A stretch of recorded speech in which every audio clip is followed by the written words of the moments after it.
Good afternoon. Thank you for joining us. Well, how do you feel about watching last night's U.S. presidential debate? The reviews are in. Biden faltered. Trump lacked facts. We'll hear from Republicans overseas and a Democrat who teaches political science in Vancouver. Plus, the long weekend vibes are upon us. And in half an hour, the Can Pop quiz. We're going to test your Canadian pop culture knowledge with a trivia game. We have a BC Today prize package to give away, perfect for summer. And you will take your calls in half an hour. I'm Michelle Elliott. Welcome to BC Today.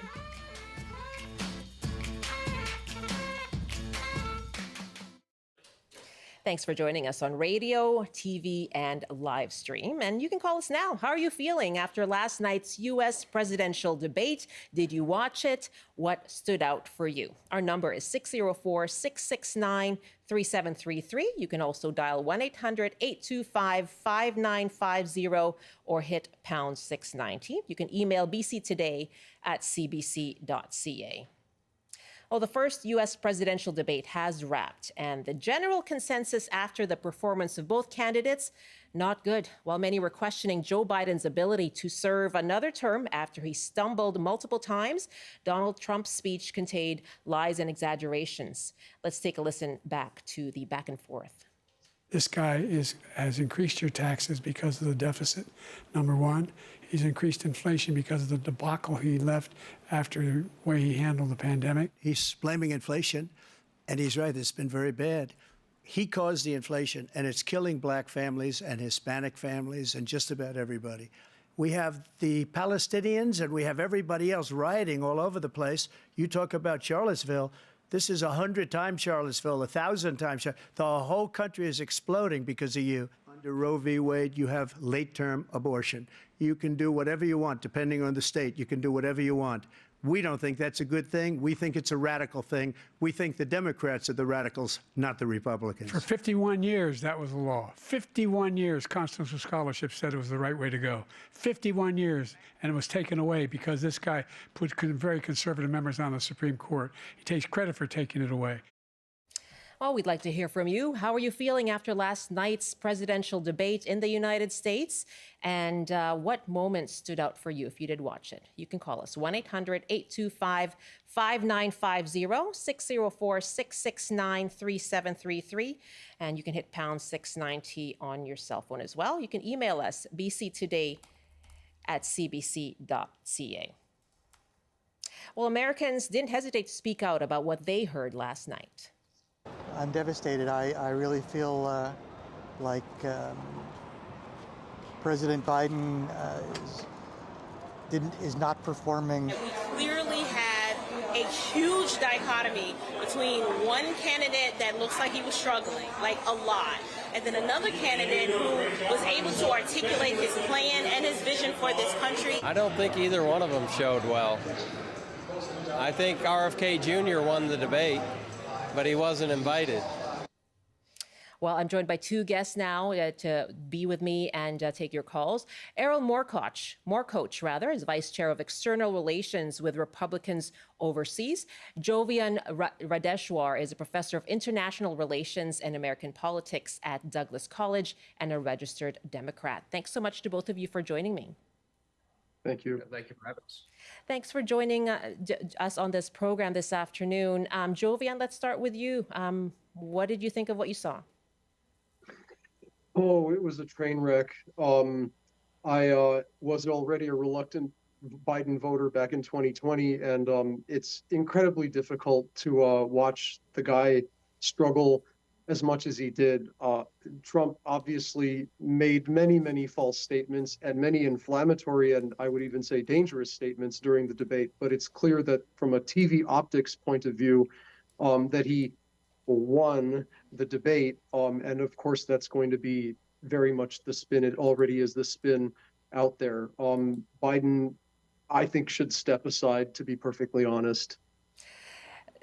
That seemed to be the opinion of many Democrats or commentators last night. Is that still possible? I'm not entirely sure. Biden, of course, came out swinging this morning saying that he will not step aside and that he just, had a bad day. And there's already this talk about him having a cold. And this sort of thing and making excuses for the performance. I don't know. The fact that the debate was so early is interesting. It was planned to be this early. That's very unusual. Normally they happen after the conventions. I almost wonder if it was this early because maybe people expected this and they wanted to have time to ask him to step aside. I don't have any proof for that. It's just He asked for it, speculation, right? Or of he course. agreed to these terms. Exactly right. Exactly. His team wanted it. They worked together with CNN to put this together with the special rules and everything, and he clearly did not live up to expectations. And Errol, what about you? What were your thoughts watching last night's presidential debate? Well, beyond the sort of obvious experience that we all had, I honestly thought that Joe Biden did slightly better than some of us expected him to. He only froze up completely one time. He was unable to be understood in a lot of situations, but that's kind of common. And also in his defense, the incumbent usually doesn't do well in the first debate. So a lot of things to take away that at first, yes, it looked very bad for Biden, but nobody expected this man to go off of a teleprompter and suddenly be able to speak freely without having problems. I think that the debate format was the most interesting thing. It was done in a way to sort of neutralize Trump's natural gravitas with a crowd or with one-liners.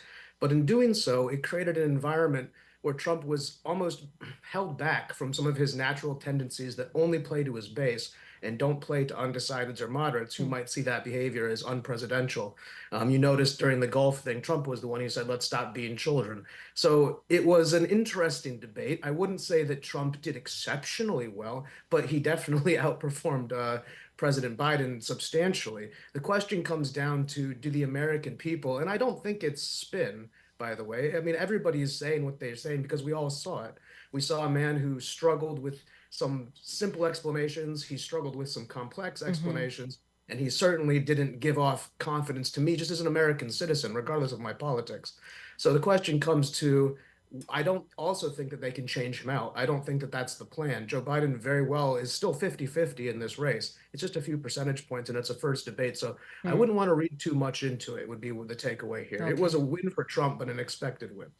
Now he performed. He obviously, seemed louder and stronger, more vocal, and stayed focused, as you said. But did also repeat falsehoods, including about the last election's results.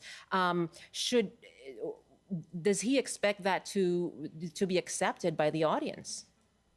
Certainly he does.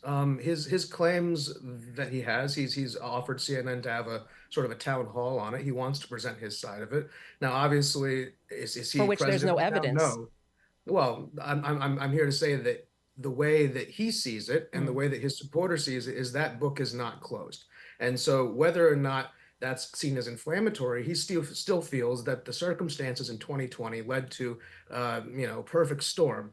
Now, is that correct in a court of law? Obviously not. He's not president right now, but he's entitled to have his opinion, and Joe Biden is entitled to, refute that. And a lot of his supporters, if you go to the Republican Party and ask your casual voter, was that election on the up and up? Not was it deliberately stolen, but did you feel confident in that election? And a lot of people are going to tell you no. More people are going to tell you there was something going on. I don't know what it was. Is that misinformation? Is that fake news succeeding? It doesn't matter because the election is in November, and that's the real collective conscience of America. So facts, of course, in a campaign go out the door a lot more than facts in real life. And that's what we've been seeing with a lot of promises from Joe Biden's campaign that didn't deliver in real life, whereas maybe Donald Trump talks in inflammatory ways and says certain things, but when he was in office, he delivered on his promises. So that's the two sides of that coin that I would look at. And Jovian, so we've heard from Errol, his perception as well, which was the observation last night of how Biden did. What were your thoughts about how Trump did? He did well as far as the television audience goes, and of course he has a great deal of experience in that particular media format for many years, having been on reality TV shows and this sort of thing, having been in the media spotlight for much of his adult life, going back to his time in New York City back in the 80s and the 90s even. But I definitely think that there will be a backlash among voters, especially, of course, Democrats, with regard to comments that Trump made, certainly about January 6th, as you were just alluding to in your question with Errol, but also his comments about immigrant crime were especially alarming. He used superlative numbers like hundreds of thousands of people being killed by immigrants during his speech about this particular question, his answer to this particular question. And that, of course, echoes quite strongly with his comments on the campaign trail about immigrants, quote, poisoning the bloodline of America, which is a quote that's not so far off from what we've seen with other right-wing populist leaders in different time periods, as well as in the current time period as well.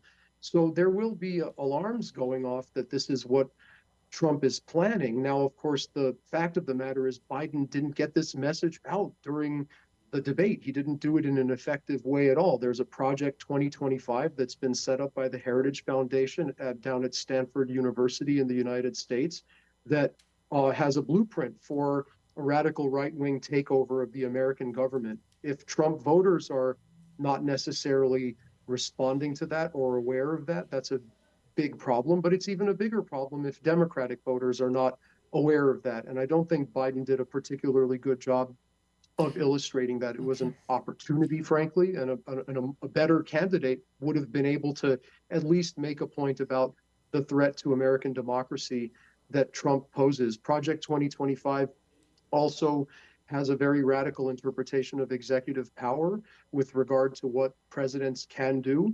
And that also is in many ways against American traditions of checks and balances and limited government. Okay. So, yeah. Let's just take some calls here as we have quite a few people wanting to comment. Thanks very much to my guest right now, Errol Morcoach, who's Vice Chair of External Relations with Republicans Overseas, and Jovian Radeshwar is Professor of International Relations and American Politics at Douglas College, and also a registered Democrat. We're going to take your calls asking you how you feel after last night's U.S. presidential debate and what moments stood out for you. 604-669-3733, 1-800-825-5950 are our numbers. We're going to hear from someone in the United States right now, just across the border at Point Roberts, and Michael's on the line. Hi, Michael. Hi, how are you? Thanks for having me. Welcome. What do you think? For standout moments, unfortunately, Biden repeatedly confusing Trump and Putin, trying to American people. Trump constantly cozies up to dictators like Putin. Trump even famously told Putin to do whatever he wants. Biden stumbled over his words and repeatedly said the name Trump instead of Putin and didn't get that message out. I also, while I was on hold, heard your guest say something about Trump delivering on its promises. I want to remind the world, one of Trump's promises before he was first elected was waterboarding and worse, torture, to bring back torture and more worse forms of torture. That has an effect on dictators and tyrants and torturers around the world. I think Biden and the Democrats need to remind people of that. His constant stirring up violence, cozying up to dictators, those are not popular. If Biden decides or the party decides for him, he needs to step down. Chris Murphy, the senator of Connecticut, would be an excellent choice. I think the American people would like him as a leader. Why do you think choices. Chris Murphy, because he's reasonable. He is a good communicator across the board. Okay. And Michael, Bidens that are popular but has it together. That's the question before the Democrats right now is what to do after last night's debate in light of Biden's performance. Thanks so much for the call from Point Roberts. Let's head to Bowen Island, and Anton is on the line now. Hi, Anton. Hi, Michelle. How are you? Very well. Thanks for calling. What did you think last night? Well, I only watched it briefly because I was expecting the worst, and I knew it in forehand already that what would happen, and I think we all did.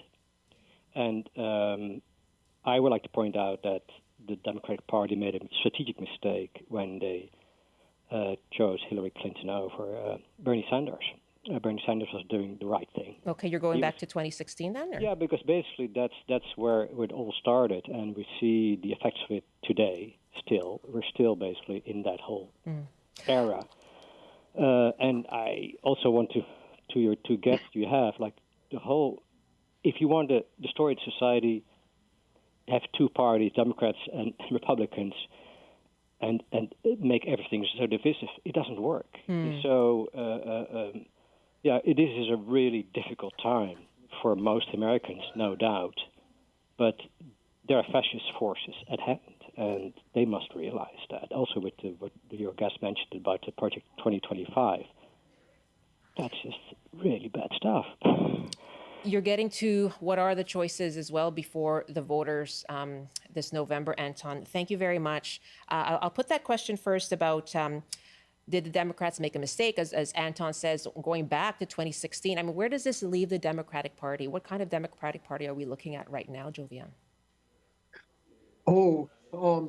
A deeply illegitimate one that doesn't appear to stand for anything particularly coherent. Of course, Hillary Clinton and Joe Biden, and of course, before that, Barack Obama and Bill Clinton are representatives of the centrist wing, or even some might say the right of center wing of the Democratic Party. Neoliberalism, lots of budget cuts, lots of handouts to corporations, that being the sort of norm for how policies would be implemented, not an emphasis on public spirit or, social togetherness, which is, of course, the vision of somebody more like Bernie Sanders, who I happen to be more of a ardent supporter of in the past, having made phone calls for his campaign in 2016 and 2020 myself. And as I said before, I'm not a big fan of Joe Biden either. I only voted for him because I felt like I, of course, had no choice other than to stop Trump. This time around, the damage is done, right? There's this sort of Project 2025 issue, but then also Biden has lost a lot of the youth vote around his foreign policy, especially with regard to Israel and Gaza. So the perfect storm of forces in terms of setting Trump up for a relatively easy victory. Maybe the polls haven't moved yet, as the other guest has indicated. The polls haven't moved yet. It's still relatively 50-50. Odds makers are certainly saying that Biden's chances of winning have gone down from about 38% to about 23% this morning, according to the official odds lines from Vegas. I think we will see movement in the coming days on this matter, and the Democrats are in a very tough spot. It's interesting that a previous caller mentioned Chris Murphy. I don't have any problem with Chris Murphy, but the problem is name recognition. And also, as the other guest mentioned, there isn't maybe enough time for the Democrats to replace Biden with somebody else to get the kind of traction needed for that sort of long campaign season that we have in the United States, as opposed to Canada, where we have a much shorter campaign season. Errol, let me ask you as well. Anton talked about, you have this deep division between the two parties, the supporters of the two parties in the United States. What about the Republican Party? How would you describe where it is right now then? Oh, I would say it's a big tent. For example, I'm an immigrant from a Muslim country. My entire family is from a Muslim country on one side. Everybody's voting for Trump. You've got record support in the Hispanic community, building in the Republican Party in general for the last 20 years, but now you're seeing it at record numbers. You're seeing for the first time Trump making actual statistical inroads with the African American community. Trump had a line that a lot of people liked to laugh at, which was, if you have patriotism in your heart, there's no room for prejudice. But as an immigrant to America, one of the great things that I experienced as a child was seeing all the diversity working together. And I think that country that I grew up in faded away post 9/11. You had distrust and the sort of malignant tumor in our culture. So I think the Republican Party has capitalized on this new generation. Younger voters are trending conservative, young men especially, obviously. And then also you have the data that shows that if only married people voted, Republicans would win every election. So you have cultural situations where there's groups of people who trend towards the Republican Party, and those people, it doesn't matter of their race or ethnicity or economic background. People who that I grew up with in Virginia, I grew up with all sorts of people, and some people told me, Errol, I went from lower class to middle class, and I'm back down there, and I feel that because of inflation. And now that's not directly Joe Biden created inflation as one man. It's just a president, but in the end, the Republican Party has become a very big tent, and what it was in the age of Bush is completely gone. We almost don't even consider him a Republican anymore. So the party's changed drastically, and that's because of Donald Trump. Okay. Well, thanks to both of you very much for your time. Appreciate it. Thank you. Thank you. Errol Moorcoach is Vice Chair of External Relations with Republicans Overseas. Jovian Radeshwar is a Professor of International Relations and American Politics at Douglas College and a registered Democrat. It is 12:26 now Pacific Time. Now let's head to the University of Maryland for some more reaction to the debate last night. Tom Schaller is a professor of political science and author of White Rural Rage, The Threat to American Democracy. And here's what he had to say on the early edition this morning. Lied almost every sentence in response to every question, if he even answered the question as asked. And that is considerable and dangerous, but that's nothing new from Trump. And as expected, the real story, of course, is Biden had a disastrous performance, and he confirmed essentially Trump campaign and the conservative media allies to the Republican Party and Trump and what they've been saying about Biden, which is like he's not fully there and not lucid. And he did look glassy-eyed. He stumbled, and more than just his normal stutter issues, which he's always had in the other debates. It wasn't like this. And he didn't really deliver the message that he promised, which is, Trump is a threat to democracy. Democracy is on the ballot, and that Trump just cares about himself and doesn't care about the country or the Constitution or the fate and state of our democracy. That's the messages that we were promised we would hear from Biden, but he was never really able to articulate that because he was a little bit all over the place. That is Professor of Political Science at the University of Maryland, Tom Schaller. He was speaking with Stephen Quinn on the early edition this morning. We're going to get back to more of your calls, asking you, how are you feeling after last night's U.S. presidential debate? 604-669-3733. And stay tuned after the news. We'll talk about Canadian pop culture. And we have a bit of a trivia test and a contest for you. You can win some prizes as well. That's after 12:30.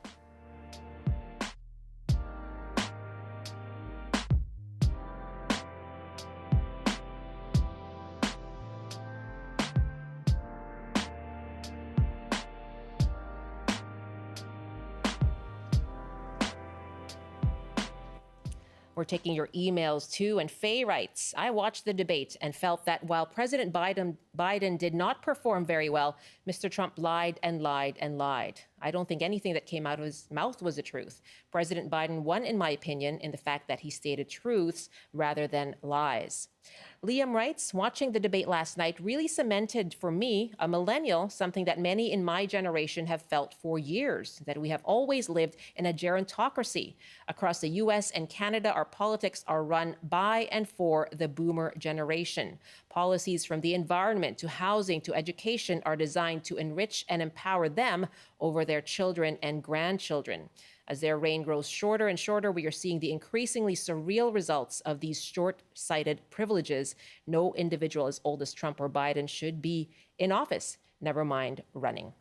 Thanks for your emails. And Jerry is up next now in Vancouver. Hi, Jerry. Hello. What did you think?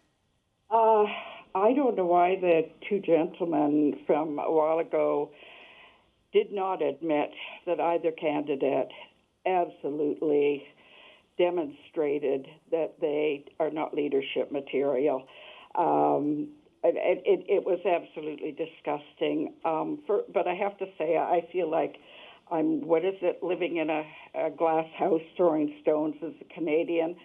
But Biden, he cannot do it. And my point is, at first, I could not believe that the debate was this far in advance of November.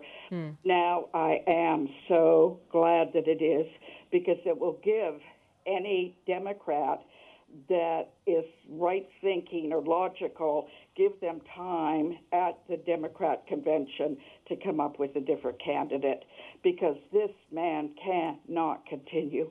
He can't function.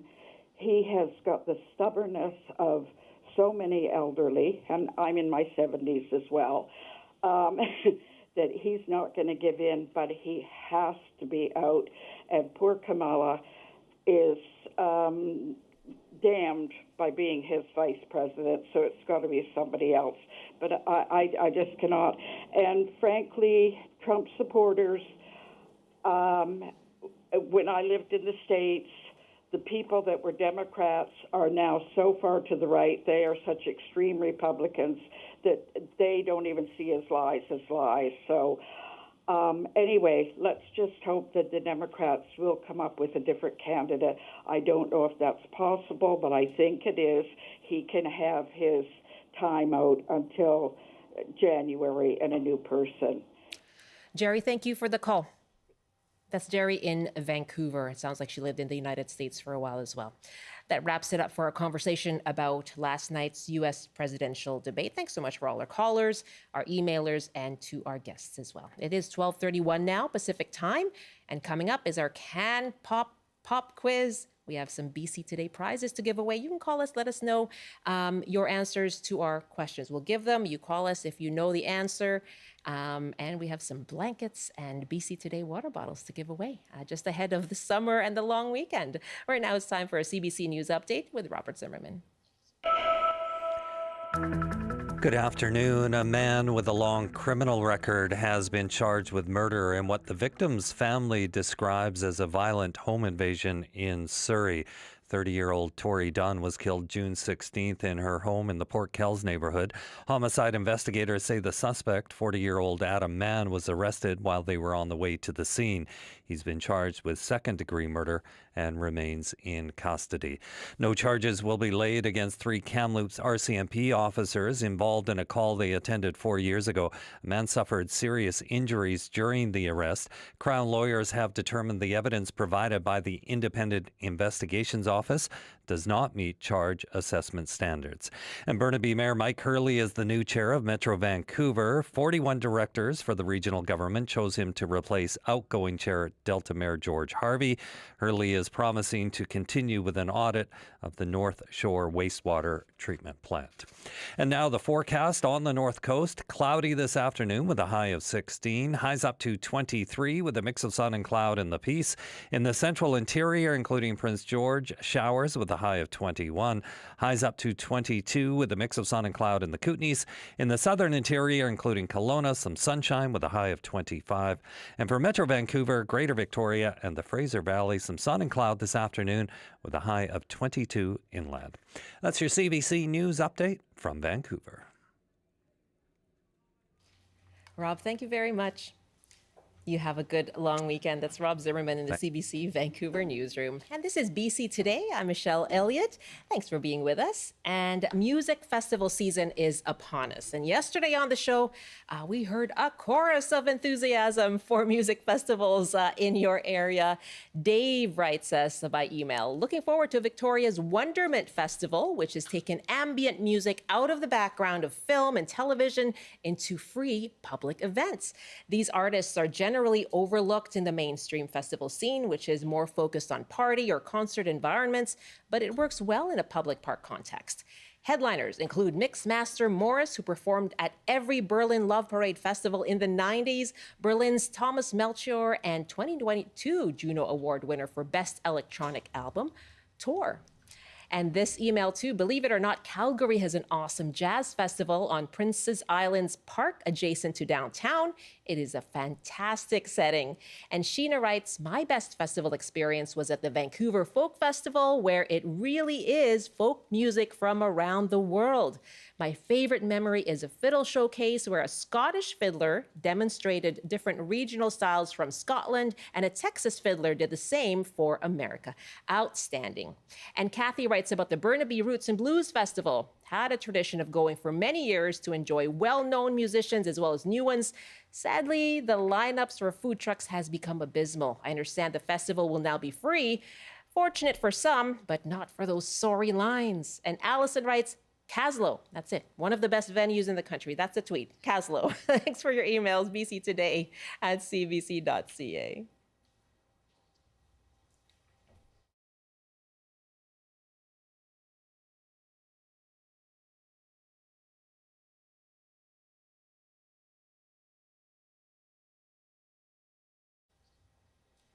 Well, ahead of Canada Day, we are going to play a kind of a Canadian pop culture trivia right now. We are calling it Can Pop Pop Quiz. And we'll give you a question on the air. You call in if you know the answer. And again, our numbers are 1-800-825-5950, 604-669-3733. You can just hit pound 690 on your phone. And we do have some BC Today summertime fun packs up for grabs. Look, I've got this beautiful blue gingham beach blanket, perfect for your music festivals and your trips to the beach and barbecuing, and this gorgeous bright red BC Today water bottle as well. This one is mine, so I'll be eating this because I get parched, but we will send you one as well for your own enjoyment. So do call in. If you know the answer, we'll give them first, and you can call in if you think you know the answer to our question. 604-662-669-3733, 1-800-825-5950. Joining me now to help out are two pop culture aces, CBC reporter Karis Hogg and the early edition reporter, Polaris Music Prize judge, Lisa Christensen. Hello to you both. Hello, how exciting. What an Hi. intro. And I missed the email. I missed the memo about wearing a cool t-shirt to work. Yeah, Day. that's what we do. Well, and, I mean, we didn't even call We each other. didn't, This no. just happened organically. Okay, describe what you're wearing. Describe what you're wearing for us. My t-shirt is from the Vancouver Art Gallery maybe a year ago now time. There was a show. Cindy Sherman is a very well-known international photographer. She's American, and she puts herself in photos in different scenes. Wow. Definitely worth looking up. So this is the Cindy Sherman t-shirt. She looks fantastic. Imposed on you. On me, yes. And you have a salt and pepper shirt on, Karis. Yes, I'm rocking the Salt and Pepper and DJ Spinderella shirt here today. Right in the middle and salt and pep on the side. I was very sad because yesterday I was wearing a Def Leppard shirt. And I mean, just because I do that, you know. You do that, on a yes. Thursday. It's Thursday Def Leppard shirt day. And I failed to wear it today. Yeah, you just missed it by a day. That's okay. That's okay. We'll coordinate next time. Not to worry. Exactly. It's very good. Yes. I love Def Leppard. What? Come on. Okay, so we are going to play trivia. You know, we actually have a caller right now. And he's holding for the question, though. So if he thinks he knows, we'll put him on the air. We're going to chat a little bit about the value of Canadian pop culture and why, you know, I think there's a lot of interest in it. We tend to have some pride and a little bit of like, you know, do you know this? Do you know that? Like, what's your deep knowledge of Canadian pop culture? But why don't we start with a question to begin? And Lisa, you have one first. I do. Yes, the first question is, the first Canadian to ever win an Oscar in 1929 was also the second ever to win Best Actress and the first for a role in a film with sound. Toronto-born, but also called America's Sweetheart. Who was this actor? Okay. Our numbers again, 604-669-3733. You can hit pound 690 on your cell phone, or you can dial 1-800-825-5950. And you have another question as well that we're going to go to if no one calls on this one, and it's that one on the top there. We're organizing this right now. But David, I think, is in Campbell River. And would you like to come on the air, David? Do you think you know the answer to this question? The first Canadian Oscar winner. I think I might. Okay. All right, David, go ahead. Is it Mary Pickford? Very good, David. Did you just know that off the top of your head? Well, I just thought of an old-time Canadian actress, and that's who came to my mind. Wow. Are you a film fan, David? Not so much. No? Yeah, more of a trivia fan. No, okay. She was known as America's Sweetheart, but born in Toronto. Yes, and then there was the Pick Fair. Do you know about that, David? No. Oh, that was when Douglas Fairbanks, she was married to him in their famous house in Los Angeles they called Pickfair. Oh, wow. But yeah, I always feel like a lot of people don't even know she's Canadian. So very impressive. That's amazing, David. So we will send you this prize pack, a BC Today water bottle, and this awesome BC Today blanket. Okay, you enjoy. Oh, thanks very much. Well, thanks for calling. Happy Canada Day to you. That's David at Campbell River. And we are going to put one more question out right now. Okay, I'm going to ask one. Okay. Let's see. Do we get to just? No, we're out. No, we do we're not out. answer. We're out. No, we know. Yeah, okay. You know too much. Yeah. You know too much. No. Lisa, can we play? Oh, whisper. Exactly. I like those Yeah. prizes. And can I play? Okay. Someone who's kind of a favorite Vancouver resident and character is Nardwuar, the human serviette. Longtime Vancouver-based, college radio DJ, music journalist, interviewer who consistently stomps and stuns his celebrity interviewees. He's amazing. He's amazing. I don't know how he does his National research. treasure. He is. Let's just call it for what it is, right? Yeah, Call a absolutely. spade. Nardwuar is a national treasure. And he just comes up with these facts from like very deep in each celebrity's life history. Now, he doesn't always just do celebrities. He sometimes interviews politicians. Say if there's a campaign, he goes on the campaign trail and he plays a certain Hasbro game with politicians. So he's done this with former Prime Minister Paul Martin, late NDP leader Jack Layton, former premiers in BC Christy Clark, and John Horgan during the election campaign here. So our question to you is, what is the game that Nardwuar, the human serviette, plays with politicians when he has a moment to interview them? You can call us 604-669-3733, 1-800-825-5950. On your cell phone, you can hit pound 690. It's a very physical game. It is. I mean, it's quite impressive. People know how to do it. And that's what's the most fun about it is because of the physicality. You get these stuffy politicians in suits and whatnot, and doing this thing. The thing that it's fun is the name of the game. And if you know the name of the game, you give us a call. Again, 604-669-3733, 1-800-825-5950 is our number. I'm joined by my colleagues, my friends who are just pop culture, obsessed champions. Yeah. I like it's a bit of a problem, but champion sounds nicer. I know. It sounds like you're actually officially involved. Yeah, and it sounds like a real thing that you could get awarded for, as opposed to why do you know that? Let's see if we have someone who knows the answer. Tom is in Vancouver. Hi, Tom.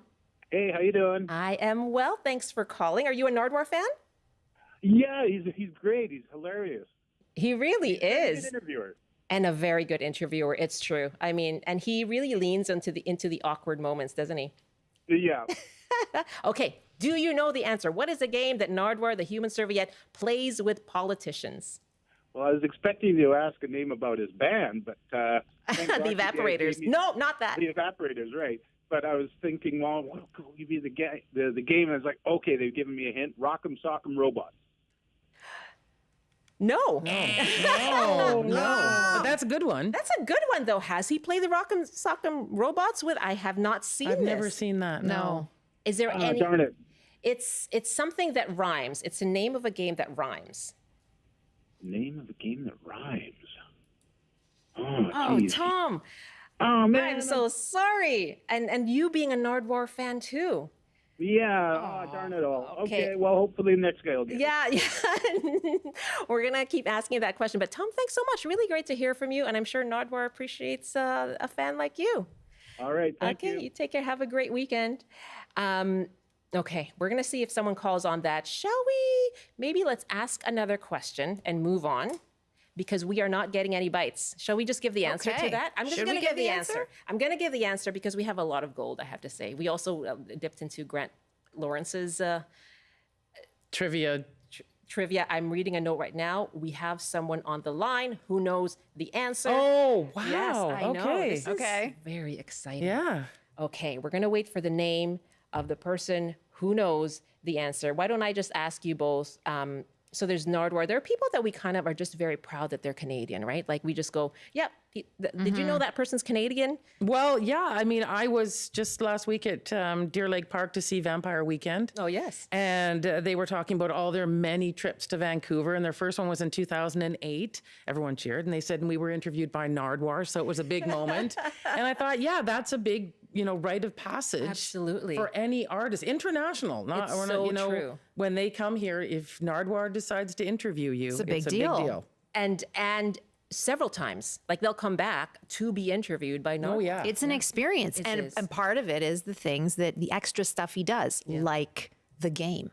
This game. Like this game. Exactly, Right? yes. I know. Has he played it with musicians as well? But he also often has records or like gifts that will trigger a memory. We're just going, just fangirling over. Oh, well, what's not to the doot. That is also a huge part of it. I mean, who does it? That's not a thing. That's just a something Keep on he rocking says. in the free world. Yeah. Okay. Nardwuar, if you're out there, you have some fans here. Palinka at the in Shoe Swap. Hello, Palinka. Hi. Hi. How are you today? I am well. Thanks for calling. I kind of think I know the answer. Is it the Hasbro hip flip? The hip flip, the Hasbro hip. Where there's a little flip that you got to do in order to turn this this flap around. Palinka, congratulations.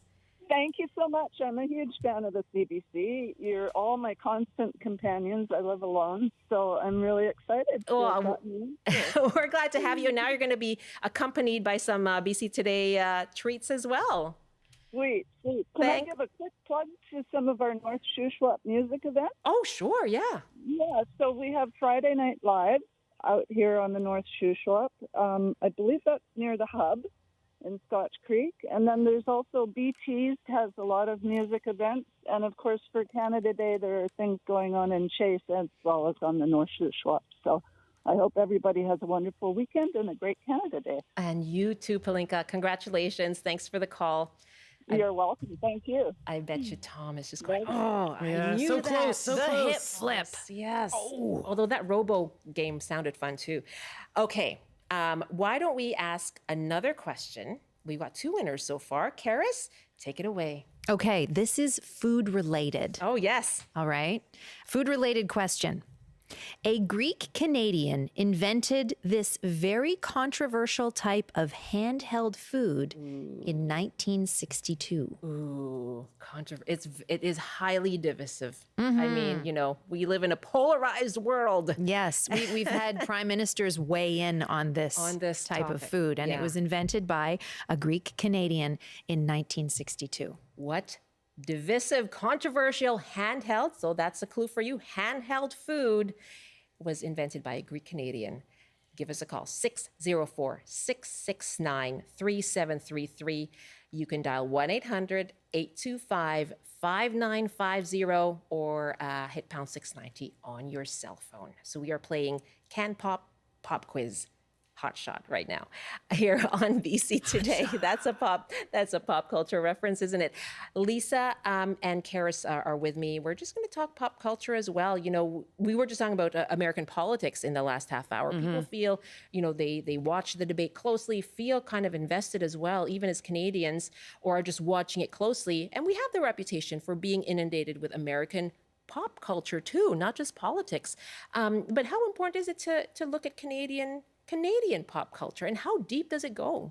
Oh, it's huge. It's hugely important for us to talk about our own pop culture, right? I mean, we live next to a giant elephant of pop culture. And so, nurturing and loving our own is it's what makes us enjoy being Canadian. I mean, Hal Johnson and Joanne McLeod body break. Come on. Who doesn't remember that? Right? I mean, yes. And that was so awesome on multiple levels. And the Tragically Hip's final tour with Gord Downey. Yeah. That was a Canadian pop culture moment. That brought the country together. Yeah, really. It really did. I think Canadian pop culture is hugely important. Yeah, your thoughts on Canadian pop culture? Oh yeah, I mean, I think that unfortunately that a lot of us really kind of feel feel more Canadian when we see one of ours go somewhere else. As Yeah, you said, to I go know. hang out with the elephant south. Yes. We see them on, like doing well with comedy. We're so excited when they come back, when Ryan Reynolds comes back, Yes. or Seth Seth Rogen comes Rogen. back, and we know his voice when he did the stops on the TransLink, right, the on SkyTrain. And also it's just I think it's really nice to feel that pride in our country from people who do travel. I mean, I'm a big fan of the Smartless podcast. Yes. And Will Arnett being Canadian, he mentions it an awful lot. And, Yes. and he can't mention it enough to me. No, it's true. I am also a big fan of that podcast as well. But are there any memories that you have of being introduced to Canadian pop culture and you were just like, yes, this is a big moment? Do you know what I love? Is the Heritage Minute. Yes. I'm a huge fan of the Heritage Minute. They've got some new ones out there right now. They do. I'm learning about important people in Canada, people that I didn't even know existed. And I'm like, oh, wow, cool. And they're Good told for in these them. very accessible ways, right? It's a minute, and it's almost like made for social media because it's short, sweet, and is very enlightening too. And then you can also do a parody, which is also fun. The Yes. parody Heritage Yes, they Minute is are. also very enjoyable.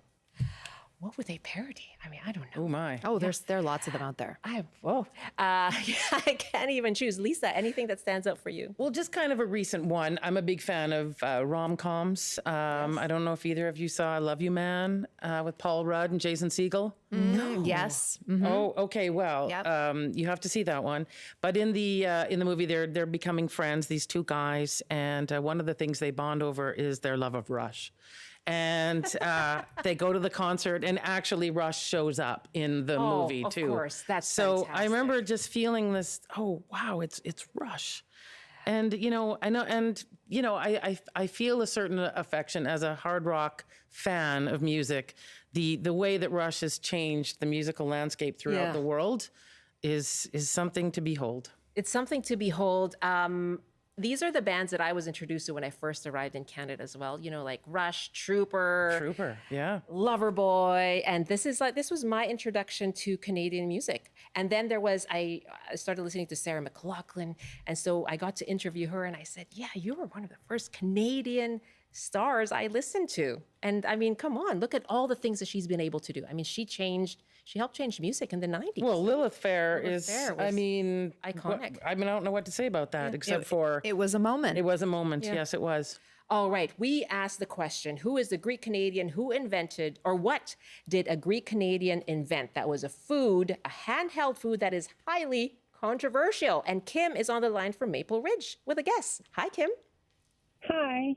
I'm just realizing I don't know if I know it, but I was just wondering if it was a donaire. Oh, but no, that is incorrect, but sounds delicious. The donaire, Yeah. the donaire is not typically very controversial, as far as I know. What's controversial in this No, food? it's not. It's just delicious. Yes, I think that's the consensus. Donaire is officially is officially delicious. Apparently, the official food of Halifax, I'm told. But there you Yes. go, Kim. I'm sorry that you were wrong, but thank you for playing. Thank you. Have a great weekend. Paul is up next in Vancouver. Hi, Paul. Do you think you know? Well, I was a boy back in '62. So all of a sudden, my hometown in Ontario was getting these places called pizza shops. Ah. Something you can now hold in your hand. Yes. And now the second thing that comes to mind in the '60s still is a gentleman that was the cook for a Greek ship in Toronto, whatever it is. They were docked, and apparently he jumped ship. But how he fed himself was making handheld sandwiches. Oh, submarines. So I don't know, is it pizza or submarine? Because that's what comes to my mind. You know what? You're so close, but there's a reason why this particular food is controversial, and we do need. I mean, do you want to tell us what kind of pizza? Well, I was just thinking any pizza, Yeah. I don't know, maybe is it, I don't know. I think I'd say I was a child at the time. So, Yeah. But so close. So close, but you're not right there. I also just learned something about the submarine sandwich. Yeah. That makes sense. Paul, thank you very much. I'm going to have to let you go, but you were so close. And Richard in Vancouver, do you know what controversial handheld food we're talking about that was invented by a Greek Canadian? Is it the Hawaiian pizza? Yes. It was a Hawaiian pizza, yeah. Well, I don't understand why that's controversial. It's tasty. I am very pro pineapple. Yeah, me too. Me too. Put it on anything. Where do you stand on that, Richard? Yeah, I love Hawaiian pizza. Absolutely. Okay, so we don't know, but it is. There are people who say no. Do not even. Don't People get even very angry think for some reason. Oh, yes. They do. I know. They get very upset about putting pineapple on But pizza. We all have. And tell us more about this. Congratulations, Richard. You get a BC Today prize pack. Tell us more about this Greek Canadian who was behind all of this. All right. Well, Sam Panopoulos, Greek-born Canadian, and created this first Hawaiian pizza ever at Satellite Restaurant in Chatham, Kent, Ontario in 1962. And apparently, this is according to Wikipedia, he was inspired by his experience preparing Chinese dishes, which commonly mix sweet and savory flavors. And so he started experimenting with a little salty meats and a little pineapple, and voila. It's so interesting to see how different foods and cultural foods adapt to life in Canada and to Canadian tastes and audiences, because Chinese food has done the same thing. You know, sushi and the invention of the California roll as well. Do we have time for one more question? I think we do. Let's ask your other trivia question, just the last one. Yeah, so the Juno Awards has helpfully compiled a list of the top-selling Canadian singles of all time. The top of the list for best-selling physical sales is, of course, Celine Dion's My Heart Will Go On. According to the Junos, Celine Dion did this many takes when recording the song. So how many takes did it take Celine Dion to record that song? How many takes did Celine Dion need to record My Heart Will Go On? Give us a call right now. We have about a minute left in the show. 1-800-825-5950, 604-669-3733. Let us know, how many takes do you think it took Celine Dion to record the best-selling physical single of all time from a Canadian artist, My Heart Will Go On? Give us a call right now. It's been so much fun to talk to both of you. Well, thank you. Can I just say a quick shout out to another controversial Canadian beverage invented here, the Caesar? Yes. I don't know the idea behind clam juice, vodka and tomato juice, but thank you. You know, it's impressive. I also did not know it was controversial. I just know that it's called something else in other places, or have a slightly different. Bloody Mary is usually what, but yeah, is Bloody Mary without the clam juice though? Yes. Yeah. So you add the clam juice and everything. Then you've got yourself a Canadian drink. That's right. Invented in Calgary. Lisa and Karis, thank you so much. You're very welcome. Happy Canada Day. Happy Canada Day. That's Lisa Christensen and Karis Hogg, my colleagues here at CBC.